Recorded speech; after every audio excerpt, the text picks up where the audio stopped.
lotto di AstraZeneca sospeso dall'AIFA dopo la morte di un militare a Siracusa, somministrazione a Rovigo e Padova, tra i vaccinati anche il rettore del Bo Rizzuto. Contagi e ricoveri in aumento, variante inglese nel 70% dei tamponi effettuati, cresce la preoccupazione per la diffusione del virus in Veneto che si avvicina alla zona rossa. Già 6 distretti chiusi per il superamento dei 250 contagiati ogni 100.000 abitanti, rischiano altri 4. Viaggio in quello di Asolo, dove da oggi tutti a casa dalla seconda media in su. Da Belluno a Treviso la protesta di esercenti, commercianti, gestori di palestre contro le restrizioni e continui stop, traffico rallentato, lo slogan fermi noi, fermi tutti. Calo del 9,1% del PIL, crollo del turismo, export in sofferenza, ha presentato il rapporto di Fondazione Nord-Est che ha spiegato come il Covid abbia cambiato i parametri di sviluppo e produzione. 19 milioni di euro per l'invaso a nord di Vicenza, i lavori saranno conclusi a fine anno, servirà a mettere in sicurezza dalle piene del Bacchiglione. L'assistenza al papà malato, l'impegno nel volontariato e la cura per l'ambiente, l'impegno verso gli altri, 4 giovani veneti premiati a Roma dal presidente Mattarella diventano alfieri della Repubblica.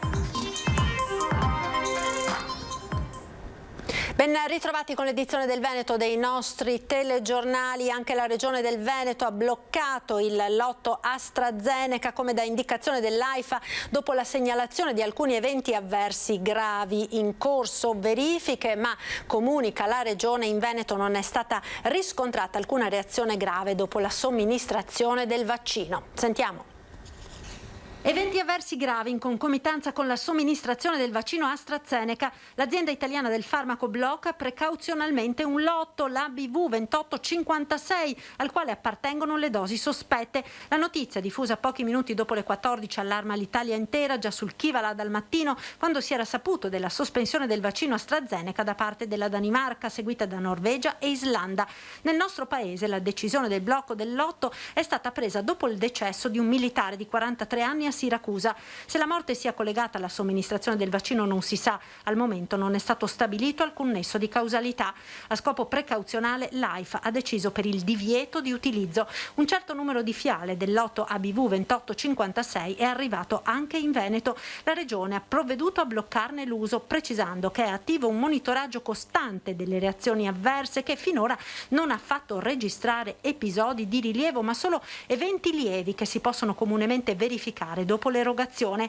La notizia del blocco ha immediatamente allarmato chi ha già ricevuto una dose del vaccino AstraZeneca, forze dell'ordine e insegnanti, con le chat bollenti. Secondo quanto riferito dal SAPI, il sindacato autonomo di polizia, dosi di quel lotto sono state somministrate a Padova, Trieste e Rovigo nel nord-est, ma dal Dipartimento di Prevenzione della Regione Veneto non arrivano conferme né smentite. Sono in corso, si legge in un comunicato, tutte le verifiche farmacologiche del caso, i cui esiti è stato chiesto siano disponibili al più presto possibile. La sorveglianza ed il ritiro precauzionale sono da interpretare come una procedura a garanzia della sorveglianza e della sicurezza per le persone a cui il vaccino viene proposto. E c'è anche Rosario Rizzuto, il rettore dell'Università di Padova, tra le persone vaccinate con il lotto di siero AstraZeneca bloccato dall'AIFA. Una parte delle dosi del lotto incriminato erano state destinate proprio alla vaccinazione dei docenti universitari. L'Ateneo Patavino conferma che sono già state tutte somministrate e che non sono state registrate reazioni gravi. Lo stesso rettore ha avuto solo una leggera febbre a distanza di 24 ore dal vaccino, avvenuto lo scorso 4 marzo. Parte del lotto al momento bloccato era destinato anche alle forze dell'ordine, in particolare alla questura di Padova. E anche Arturo Lorenzoni, portavoce delle opposizioni in Consiglio regionale del Veneto e docente universitario a Padova, ha ricevuto una dose del vaccino AstraZeneca del lotto che è stato bloccato dall'AIFA. Mi faccio portavoce dei cittadini veneti che si trovano nella mia stessa condizione, ha detto. Le autorità sanitarie regionali forniscano con tempestività chiare informazioni su eventuali contromisure da prendere da qui ai prossimi giorni al fine di azzerare potenziali rischi. Non imputo all'amministrazione regionale alcuna responsabilità in merito al vaccino stesso, prosegue lo speaker delle minoranze in Consiglio regionale, tuttavia gli enti preposti raggiungano celermente gli interessati con uno specifico vademecum relativamente a eventuali cautele da osservare, ossia sintomi da tenere monitorati. E intanto contagi e ricoveri continuano a crescere in Veneto e la variante inglese ha raggiunto il 70% dei tamponi. Cresce la preoccupazione per la diffusione del virus in Veneto che si avvicina alla zona rossa. Ad oggi non abbiamo certezza. Certo è che siamo sul filo di rasoio rispetto ai numeri che si elaborano. Crescono contagi e ricoveri con una curva che per le terapie intensive registra un'impennata. Sale l'indice RT ed il Veneto si avvicina pericolosamente all'1,25 che determina il passaggio in zona rossa. Siamo sul filo del rasoio, dice il presidente Zaia, anche perché il 70% dei tamponi è di variante inglese e la diffusione del virus è molto più aggressiva.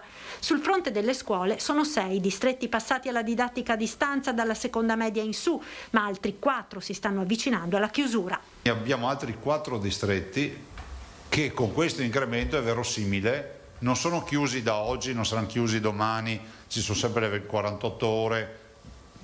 Lo dico perché poi qualcuno potrà andare nel panico, però Pieve, Rovigo, Padova, Bacchiglione Piovese e Ovest Veronese sono tutti sopra i 200. Ed oggi nella conferenza unificata con il Ministero e le Regioni si è parlato anche del nuovo piano vaccini. I vaccini d'ora in poi li possiamo fare come? Con un criterio. Il criterio qual è? Le fragilità, ve la faccio molto sintetica, dopo se qualcuno vuole vi diamo il testo. Le fragilità, dopodiché si va per fasce di età finalmente, così evitiamo sempre i soliti ragionamenti perché lui sì e me no e annessi e connessi. Sì, ovviamente in ordine decrescente, cioè si parte dall'alto e si va verso il basso. Dunque, dopo gli over 80 e le persone estremamente vulnerabili, cui si aggiungono disabili e familiari, si procederà a vaccinare le persone dagli 80 anni in giù. Unica deroga prevista è quella dei protocolli per le aziende che saranno individuate dalle regioni. Ci sarà un contingente di vaccinazioni destinato a dei gruppi dove c'è assembramenti aziendali, no? In modo tale che anche lì si attua un piano di sanità pubblica. E sono già 6 i distretti chiusi per il superamento dei 250 contagi ogni 100.000 abitanti ed altri 4 quelli che rischiano di finire con la didattica a distanza dalla seconda media in su. Un viaggio intanto in quello di Asolo dove da oggi appunto i ragazzi sono a casa. Vediamo. Come state? Tutto bene. Tutto bene? Sì, tutto bene, tutto bene. Allora, vi chiedo di attivare le telecamere, tutti forza. Poi passiamo all'appello.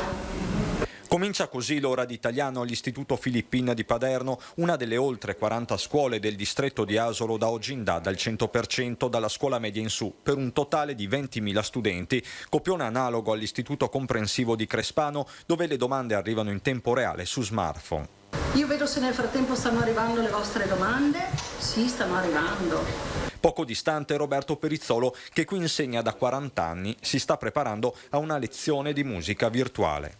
È giusto non spaventarsi, far fronte, ecco, grazie a tutte le cose che abbiamo a disposizione in questa scuola, far fronte alla situazione. La didattica digitale integrata è partita, rappresenta per noi questo momento dove viene messa alla prova anche la capacità della comunità educante di farsi carico e di essere unita per il benessere comune. Docenti in classe, quindi alunni da casa, fatta eccezione per i soggetti con fragilità che possono ancora seguire in presenza. Nel complesso, insomma, facciamo quel che riusciamo, ovviamente la nostra missione continua e speriamo che la situazione si migliori, insomma. Restano aule svuotate, biblioteche e palestre per lo più deserte, la ricreazione in solitaria delle prime medie ancora in classe come le elementari. Certo, dopo un anno sembra di ritornare, ahimè, agli stessi giorni dell'anno scorso e le ansie dei genitori, dei ragazzi, degli stessi docenti purtroppo dopo un anno si fanno sentire oggettivamente in maniera più spiccata. Ai ragazzi a casa il messaggio del preside. Chiedo loro di avere fiducia in quella che può essere la presenza continua dei loro docenti, dei loro educatori e di affidarsi e di chiedere soprattutto l'aiuto laddove serve, perché sappiamo che hanno bisogno di noi.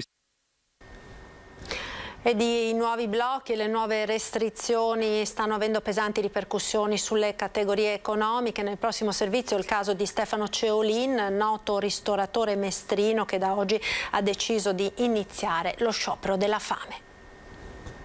Sono esasperato, non ho più santi a cui votarmi, mi sento abbandonato e inascoltato e noto drammaticamente anche, come dire, un certo disinteresse da parte della comunità e ormai è un si salvi chi può. All'ingresso una mano che impedisce l'entrata e 2 tavolini con aperitivo, salatini e palloncini al posto dei clienti. Noto per le sue singolari iniziative, il ristoratore mestrino Stefano Ceolin, disperato nel vedere il suo locale vuoto, ha pensato di coinvolgere proprio i cittadini. Alle sedie ci sono dei palloncini e poi per ogni palloncino spero di poter, come dire, ricevere una pacca su una spalla da clienti affezionati a cui il palloncino sarà dedicato con il suo nome. Ma Ceolin va oltre un'iniziativa provocatoria e da oggi inizia lo sciopero della fame. Io lo faccio come, voglio dire, forse con poca consapevolezza di ciò che significhi, ma con determinazione crescente con il passare delle ore, perché mi sento veramente umiliato. Oltre il danno la beffa, perché Ceolin si è visto arrivare anche il pagamento della Tari. Con scadenza 16 marzo, praticamente in 6 giorni si presume che io abbia la disponibilità per pagare anche oltre 2.700 euro. Tra l'altro copre un periodo in cui prevalentemente io sono stato chiuso, come l'ente che me la manda sa perché me l'ha chiesto mediante l'invio di una modulistica quest'estate. E nel frattempo non ci sono state entrate considerevoli nei ristori, se non uno a luglio. I costi perdurano inalterati, sicuramente non è facile assumere decisioni. Ciò detto, credo che moltissimi errori siano stati fatti e non siano state dette tutte le verità. Io in particolar modo attendo i ristori di ottobre e di Natale e in maniera agognante anche il decreto che deve venire, che tra l'altro quando arriverà comunque giungerà tardi. Ma Ceolin non molla e ha deciso di sfruttare la finestra del suo locale che si affaccia su Mestre per organizzare appuntamenti su tematiche attuali. Il prossimo sarà con uno psicologo. Non possono mettere piede in strada perché diversamente sarebbero sanzionabili. Esercenti e commercianti comunque protestano e cercano di far capire a chi passa quella che è la loro situazione. Così è accaduto a Belluno. La disperazione li ha portati a fare squadra, creando Veneto Imprese Unite e a manifestare lungo le strade. Dopo un anno di lockdown, senza che ci siano stati miglioramenti e con ristori quantificati come pari al 7% dei fatturati perduti, le partite IVA cercano di farsi sentire. Siamo già andati all'INPS, siamo andati all'Agenzia delle Entrate, siamo andati davanti alla sede della Protezione Civile da Zaia, sono andato un paio di volte a Roma, ho fatto una manifestazione a Milano. Dunque non è la prima, poi abbiamo fatto altri tipi di manifestazioni con la chiusura simbolica dei locali, con l'apertura simbolica dei locali. Dunque siamo sempre attivi per dimostrare il nostro disagio che a tuttora viene snobbato. Si parla di imprese di turismo, sport, wellness, commercio e cultura, il cui fatturato costituisce il 50% del PIL nazionale. Per far capire che noi siamo chiusi e quando siamo chiusi diventiamo reddito zero.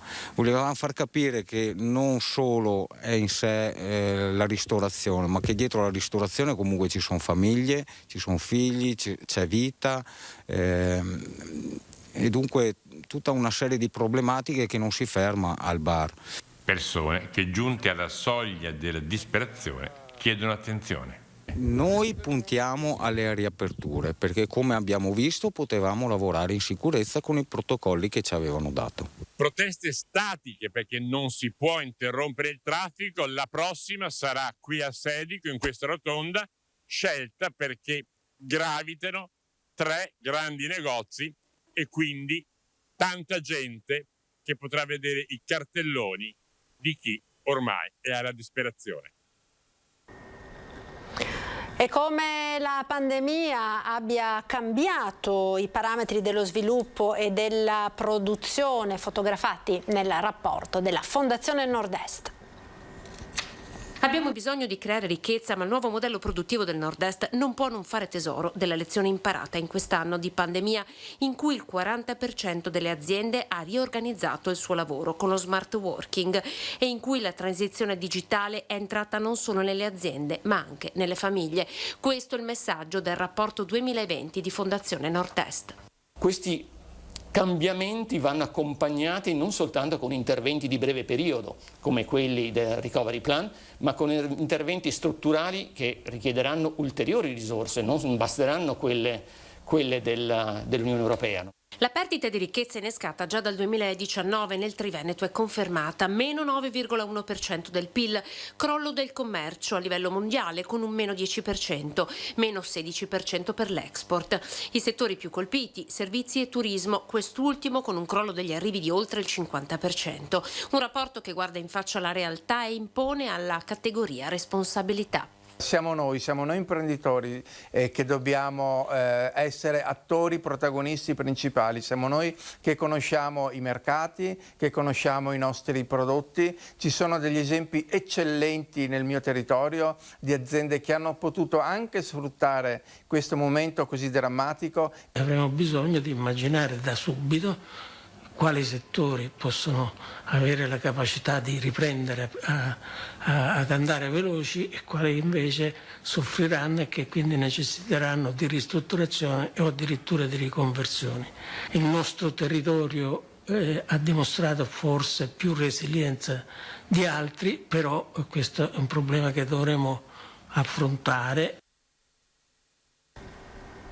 Legame di tipo commerciale tra la famiglia Versace, ritenuta affiliata all''Ndrangheta, e Luca Cubi, titolare della Cubi SRL. Sulla base di queste motivazioni la direzione investigativa antimafia ha dato esecuzione ad un decreto emesso dalla sezione misure di prevenzione del Tribunale di Venezia, disponendo nei confronti della ditta veronese l'amministrazione giudiziaria. Il provvedimento, emanato su proposta del procuratore distrettuale di Venezia e del direttore della DIA, colpisce per la prima volta un'impresa avente sede in Veneto, gestita, amministrata e rappresentata da persone ritenute contigue ad elementi di spicco della criminalità organizzata calabrese operanti nella provincia di Verona. Ed ora ci fermiamo per la pubblicità. Linea alla regia, noi ci rivediamo tra pochissimo.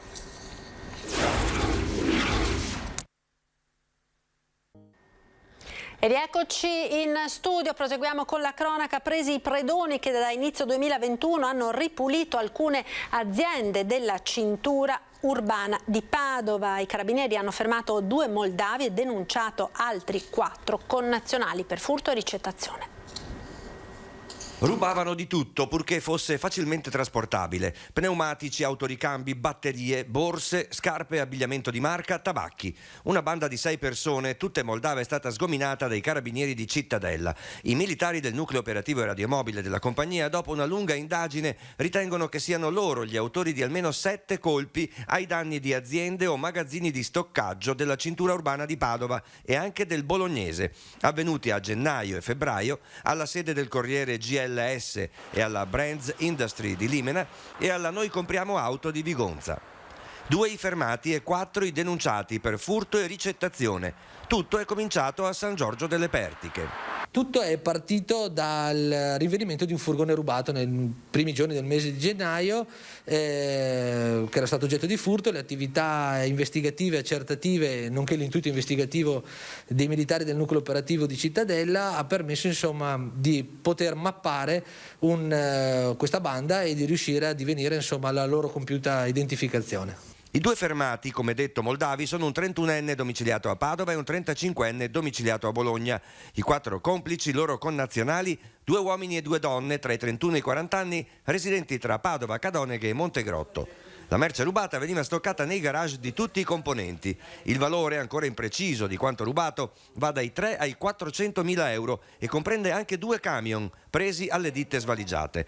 Si è chiusa l'era delle bande dell'Est che svaligiavano cantieri e magazzini edili. Ora hanno altri obiettivi. Nel caso specifico si orientavano di più su pezzi e merceologia varia sicuramente, ma che potesse essere più facilmente trasportata.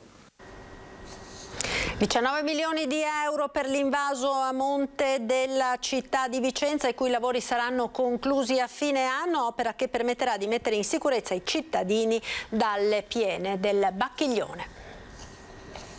Un tassello verso la salvaguardia del territorio che ricade nel bacino del Bacchiglione e a scendere nel Padovano. Ancora vivo il ricordo del novembre 2010, quando l'esondazione del fiume portò all'allagamento del centro.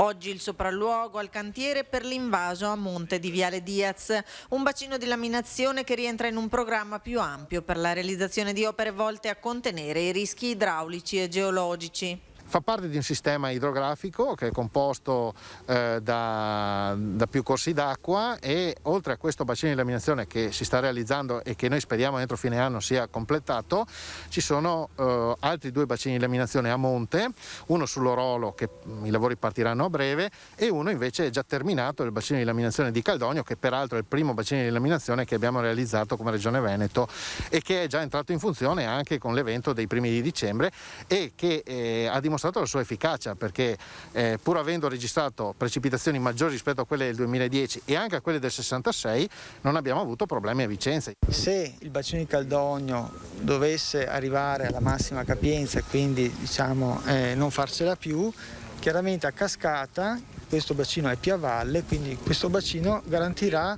un abbattimento della portata di piena di ulteriori 30 metri cubi al secondo. La conclusione dei lavori per l'opera, per la quale sono stati impegnati 19 milioni di euro, è prevista per fine anno. Hanno a cuore il bene degli altri e per questo il Presidente della Repubblica Sergio Mattarella li ha nominati alfieri della Repubblica, 4 giovani alfieri veneti a cui sono arrivate anche le congratulazioni del Presidente della Regione Zaia. Sono un modello anche per noi adulti, ha detto. Vediamo. Antonio Maria Granieri ha 17 anni e vive a Vigonza. Francis Fernando Praven ha la stessa età. Di origine cingalese, nato a Pove del Grappa, ma è seminarista a Padova. Studia al liceo classico Barbarigo, fa volontariato all'Opera della Provvidenza di Rubano. Ragazzi sorridenti, puliti, giovanissimi cittadini con un senso civico e del bene comune così alto che il Presidente della Repubblica, Sergio Mattarella, ha deciso di nominarli con altri 26 coetanei alfieri. Un onore per la città di Padova e per il centro servizio volontariato che aveva segnalato questi 2 ragazzi che ben hanno saputo interpretare lo slogan "Ricuciamo il paese", lanciato un anno fa in occasione dell'inaugurazione di Padova, capitale europea del volontariato. Lui dice oggi ricuciamolo insieme a tanti testimoni, compresi questi 2 giovani ragazzi che ne sono un esempio. E tutti i 30 sono molto impegnati nel volontariato, i 30 che sono appena stati nominati, e ci dice che forse questi saranno anche i futuri costruttori. Ma chi sono Antonio Maria e Francis? Antonio Maria fa parte dell'associazione Down Daddy, si occupa del bene degli altri e desidera la felicità dei suoi amici. Il suo sogno è quello di diventare un supereroe della bontà. La presidente dell'associazione, Patrizia Tolotte, è felice perché Antonio non è stato premiato per il fatto di essere down, ma per il fatto di essere buono. Capace di ascolto, impegnato nell'aiuto degli anziani, dei più poveri, delle persone con disabilità, ospiti dell'Opsa di Rubano, anche Francis. Un sorriso aperto che non lascia dubbi, una carezza per chiunque lo incontri. Ed è tutto per questa edizione, grazie per l'attenzione. In chiusura come sempre uno sguardo alle previsioni del tempo. Arrivederci, il meteo.